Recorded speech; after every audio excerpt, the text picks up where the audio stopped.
Hi everyone, my name is Jen and welcome to the Book Refuge. Just trying to settle in here. I'm a little bit frazzled. I just got back from a trip home. It was really exciting. I did a surprise. Wah! That's what happens when you try to move mid-picture. I did a surprise anniversary party for my parents this weekend and it was really fun. It was really cute. I'd had it in my Instagram story and it was really fun. But I wanted to get this weekly wrap-up filmed because as soon as this is over, I'm going to watch the After We Collided film, which if you don't know, maybe you haven't been around that long, my first ever I'm not calling it viral because 15,000 views isn't like viral, but it was for me at the time when I only had 400 subscribers.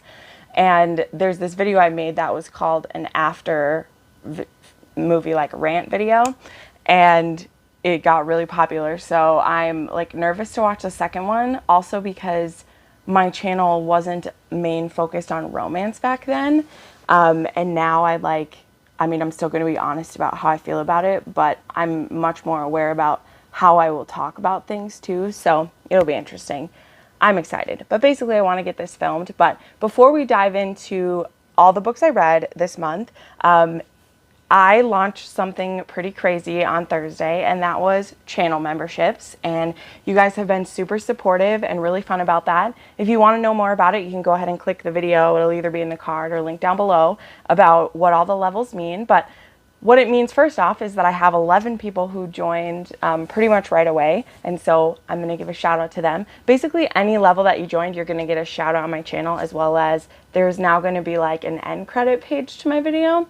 Still figuring out what that's going to look like, but it's going to be at the end of this video, so you'll see it. But I just wanted to give a shout out to everyone real quick to thank them for sponsoring me because, you know, the YouTube life, it's hard out there, and it's good to know that we have some dedicated viewers who are interested in supporting us. I have 4 different levels to this if you're interested.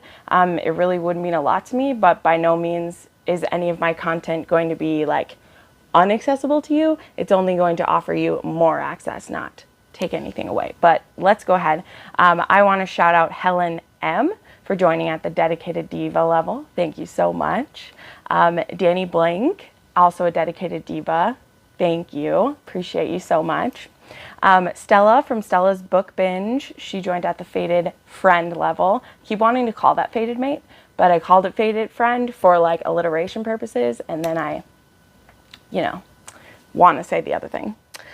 Shay from Shay Geeks Out. She joined at the Sassy Supporter level. Thanks, Shay. You know how to be there for a girl. Patty from Patty's Book Nook joined at the Fated Friend level. Thank you, Patty. Amy joined at the Fated Friend level. Thank you so much.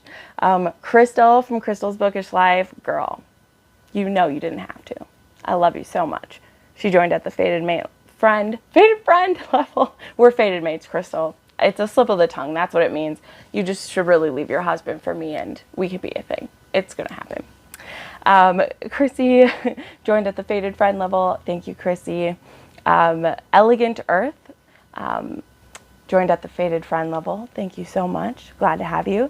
And then Aliana McPherson. She is an author friend of mine who I'm a big fan of. Joined at the dedicated diva level. So that is all of my new members currently. If you want to know more about that, you sure can, including you will get early access to videos if you join at the dedicated diva level or above, as well as some other cool things. All right, well, let's go ahead and dive into what I read this week, what you're really here for. And I actually slowed my roll just a little bit, which I think was a good thing. Obviously, getting all channel membership set up and everything, I was behind a little bit. Also, I watched presidential debate, so I wasn't reading that night, and then with my parents' party, I was planning a lot of things. So that being said, I still read 12 books, but it wasn't the 20 books that I read previously. So the first little trilogy I'm going to talk about, I didn't read these all in order, but I'm going to talk about them all at the same time. I just finished Heart of Fire on my drive back because I listened to all these. They are on Audible Escape if you get a hold of them for the next 6 days if you want to give it a try. But I listened to the Kingmaker Chronicles by Amanda Bouchet. The first one being A Promise of Fire, and then there was A Breath of Fire, and finally Heart of Fire. So I'd been seeing my friends on Booktube bringing these up whenever we would mention fantasy romance. If you don't know, that is a subsection of the genre that I really, really love, and there aren't enough books that have the equal amount of fantasy mixed with the equal amount of romance that I'm looking for, and this series really does it for me. This is a like captor-captive, enemies to lovers. We have Griffin and his group of loyal soldiers who they hear of Kat, who is under cover as a soothsayer in a circus, and she has a special power of being able to detect lies, and Griffin has heard of this power and he needs her to help secure his family's new rule, because they've recently taken over a country.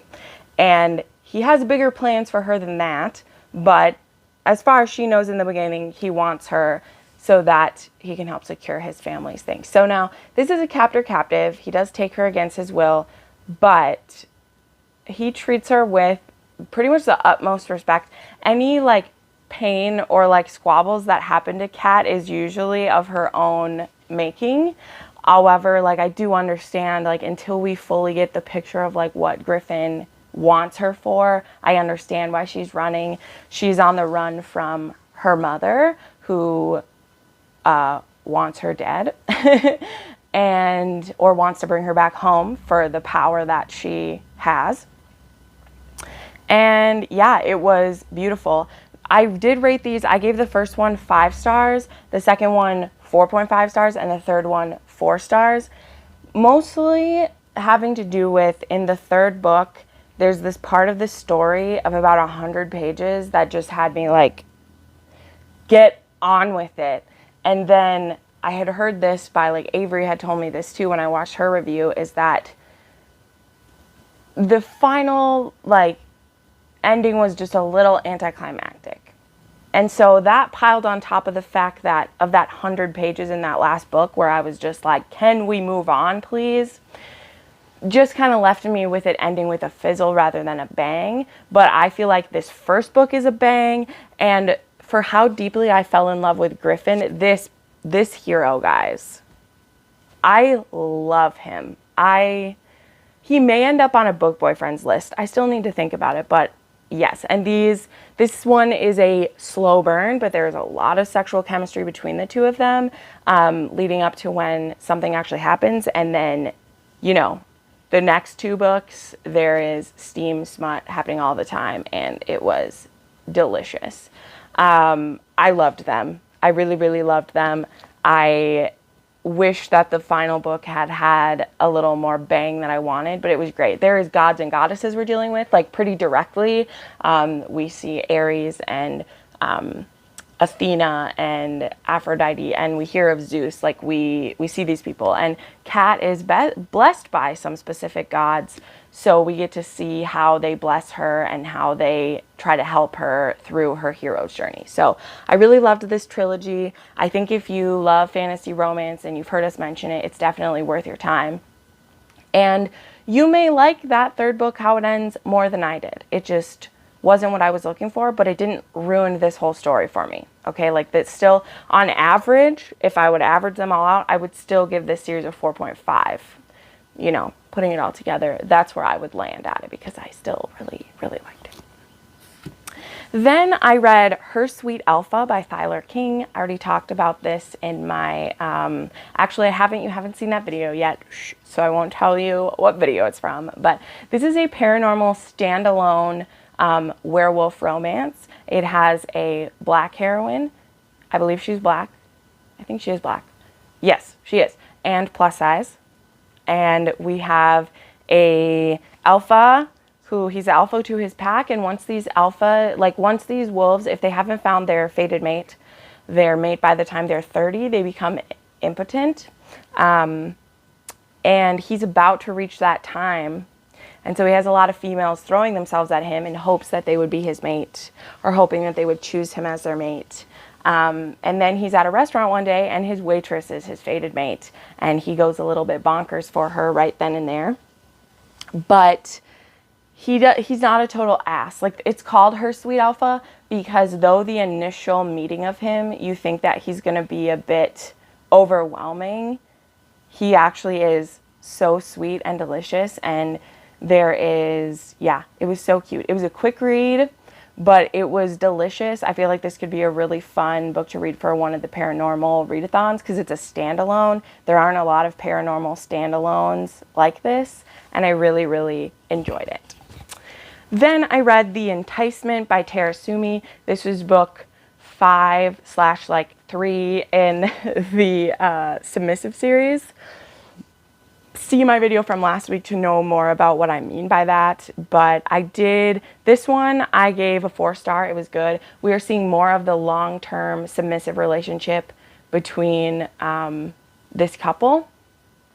And I think it's Nathaniel and Abigail. And I really like it. Now this one's taking place like a few years later. They've been married for a while. They have 2 kids. And they're both kind of struggling, not being able to have as much time in their dynamic as they want to. And so this one is about them trying to figure out how they could have a more semi-permanent, not semi-permanent, how to fit more of their DNS relationship into their daily life. Will that work out? Will it be too much? They don't know, but they do know that they need something to change because it's not going well the way that it is.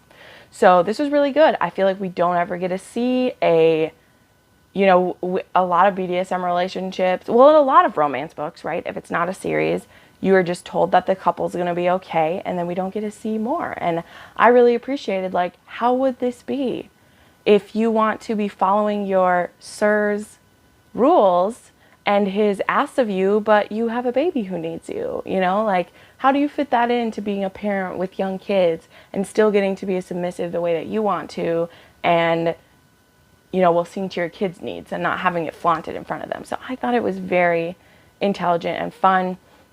I don't know if I'm going to read more in this series yet because to me, I feel like this was a good end where they end. And I know that in the series, you get to see some other couples, and then we see like Abigail and Nathaniel as like mentors at different times. So that could be cool. And I do know that there's like a Christmas novella coming out. That's a new book that I may pick that up, but so far, like, I'm just happy where the series went, and I don't necessarily need, like, more from them. But I liked it. Then I read Savior by Eden Summers. So I have been following Eden Summers on TikTok, and I really like some of her content, and I wanted to try some of her Mafia books. I did skip to, I talked about this. This is the second one that I've read by her, because I read... What was the other one? Oopsie. I read Torian, which is the book before this one. And I was really upset with how that one ended because it ended on a cliffhanger. And then this one was from a different character's point of view, and it rehashed a bunch of stuff that happened in Torian, but from someone else's point of view. And you guys know me.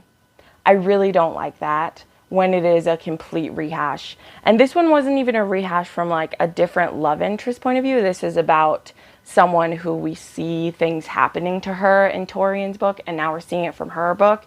And it wasn't even like half of it's a rehash and then half of it's new. It exactly paralleled a bunch of stuff I had just read, and it just really took me out of it. Also, there was like no steam in that one at all. It was just a sad, tragic story. And then the next one is supposed to have the steam in it, but I'm not interested enough to go on. So like, I want to read what happens in the conclusion to Torian, because now there's 2 books, and then her next book that comes out is supposed to conclude what I read in Torian. So I will read another book by Eden Summers, but I'm not going to read the ones about the other characters, because she left me at a cliffhanger with Torian, and then is making like 3 more books before she does another one. I'm just like, I'm sorry. I'm not into, like, I wasn't bought. That might have worked if I was bought into this series enough that I was willing to wait, but I'm not. So now I'm just mad that I didn't get to see how it ended, because that one Torian was about a FBI agent and a mob boss, and I want to know what happens, and they just left me. So I'm a little PO'd about that. I want to see what happens. So I only gave that one a 3. Not a huge fan. Then, OMG, love this series. So I started this series by Hayley Faiman that is called like the Sisters Prophecy series. Only the first 2 are out. I read both of them. Hopefully the next 2 are coming soon. But it is a time-traveling fantasy romance.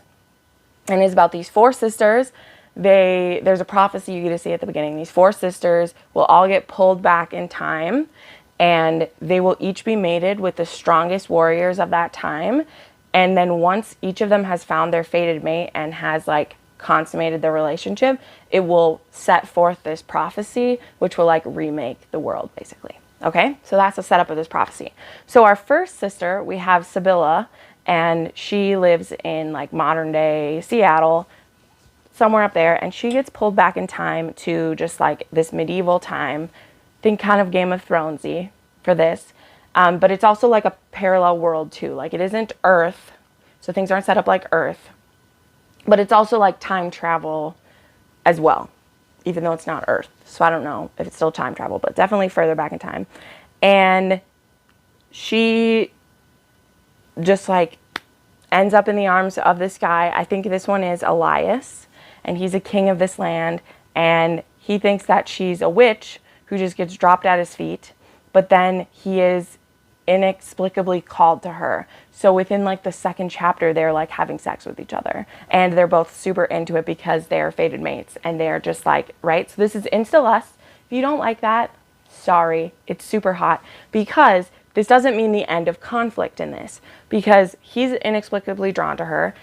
This is a world where they do honor their witches to a certain degree. So like Elias, he has a couple court witches, and they have heard of this prophecy. So when they start to see some certain signs, they tell him like, this is your fated mate. And this is actually an honor, because the prophecy says these women will be called to only the strongest warriors. So that's kind of a compliment that you're chosen as one of these people's mates.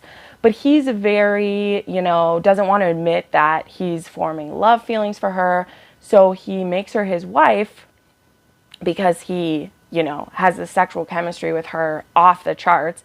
And these witches, in this one, the witches were bothering me just a little, because they kept doing these spells to kind of like, they make it so that it hurts if they're not together for a certain amount of time. And I mean, all that does is like go to make Elias angry that like he's losing his free will. Like he already felt like he was losing his free will by like this fated mate like thrust on him. And this book is called Bride of the Traitor. So like Elias has just inherited his father's lands, and his father did a lot of horrible things to the people around him. So he's trying to rebuild his country, and he needed to have a political marriage. Well, then this woman dropped in his lap who is his perfect mate, and it's kind of ruining a lot of his political plans. So he's angry about it. And he's cruel in some aspects, right? He is a little bit of an ass in some aspects. So that's the conflict of it. But I loved this. It was super sexy. It was fantasy. There is magic. There is dragons and magical creatures that we get to see happen. And as this woman, as Sebilla, like comes into her power, we get to see more and more of the things that she can do / will be able to do. So near the end of that book, the witches, they feel, a rend in the space-time continuum that one of the other sisters has dropped into their time.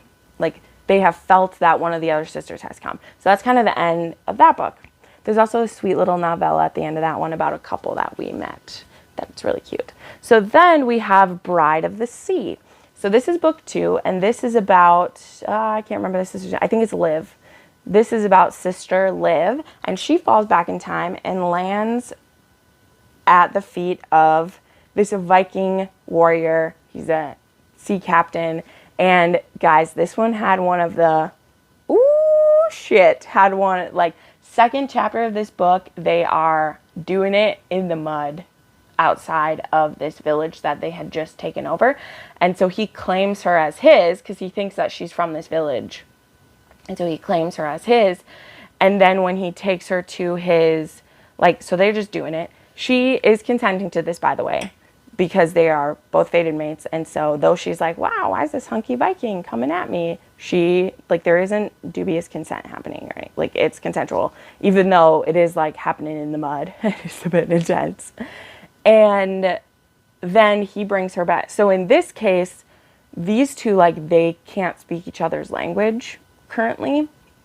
So, like, where Sebilla had fallen, they, like, spoke English, whereas this is supposed to be, like, she's fallen into a different area. So he realizes she's speaking this one certain language, but he can't really understand it. So he ends up having one of his witches do a spell so that he can understand her, but not so that she can understand his people. He's kind of a jerk in that way, where he wants them to be, he wants her to have to completely rely on him because he's afraid to lose her. But he does very quickly decide as well, I'm going to make this person my wife. So he does that. And this, again, he doesn't know if he believes in this prophecy, but they do hear that King Elias has sent riders through the country looking for this other sister. So there is a bit of, like, us trying to find each other that is happening. And I really like that aspect. I like that each of the stories is building on each other. And then at the end of this one, we kind of hear about, because now that they know, so the other two sisters haven't fallen through yet. They haven't had any feelings about them. But the witches, they're trying to figure out who the other two warriors might be, because they're able to kind of narrow down who they think might get the other sisters just based on what their reputations are and based on who already has been picked. So that's kind of cool too. So we hear the names of these other, like, warlords that will possibly get another sister, because now they just have to wait. Like, they don't want to preemptively reach out to these guys and, like, give them any either false hope or to mess with what might be happening, but they're keeping their eye out to see if a woman ends up with one of these guys randomly. So I think it is a very well set up story. It's a little bit hazy in a few places, but I think it was a big endeavor for Hayley to take on, and it actually led me to read some more books by her, which I'm going to get to in just a second. But I did give both of these 5 stars because I was just so surprised by them. I like that they had time travel aspects. The sex was down and dirty, sexy as hell. Loved it. There was lots of it, but also we have these fantasy plots happening, and I liked it a lot. So then, because I liked Hayley, I started another series. So she actually has a mafia series that has like 12 books in it, and they're the Bratva, so it's Russian. It's Russian mafia. So the first one is Owned by the Badman, and this one is it's a ballerina, and her father owes this guy a lot of money, and so he sells his daughter to her. And she has to give up being a ballerina mostly because it would be dangerous, because once she's married to this guy, she can't be, like, out in the open like that. And she's just really sweet, innocent, almost innocent to that point where you're like, God, woman, you annoy me. But she gets married to Max, who, he's not a mob boss, but he's, like, high up in it. And he's so excited to, like, have her. But Max has some secrets. He's got some secrets. That's what I'll say. And he carries a lot of guilt that he might not be good enough for her. Also, trigger warnings for rape in this one, because not done by our hero.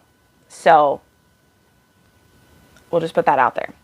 Our poor girl, she goes through some things. And then I also read Seducing the Bad Man by Hayley Faiman. So this is the second one. This is about, I can't remember her name. What's her name? I can't find it. But this girl, her father had been going to sell her to someone. And she was actually raped by one of her guards. And so her brother, who was planning to betray her father, he, like, rescued his sister, because if his father would have found out she had been raped, he would have blamed her for it. So her brother rescued her and took her away. And when they usurp her father, which happens actually in the first book, we get to see that happen, the brother gives his sister to one of the, like, lieutenants to protect her. And she doesn't realize that her brother's doing this because this guy is, like, he's a really good guy. And we actually saw him in the previous season that he had like bought this girl previously to like rescue her, and she had totally like abused his kindness and like his generosity, and he eventually like had to get rid of her because she was going to betray him and like ruin things. So he now has like bought this girl, not bought her, she was like given to him because the brother knew that he would protect her and that he would never force himself on her without her wanting it. And so he's kind of like winning her over, and it's really cute. This is also, there is trigger warnings for assault in this one as well. There's a lot of assault that happens in this series, but it's mafia, so there's that. Yeah, so I really liked that as well. And I'm currently reading the third one in this series, which is Dancing for the Bad Man, because I grabbed the first 4.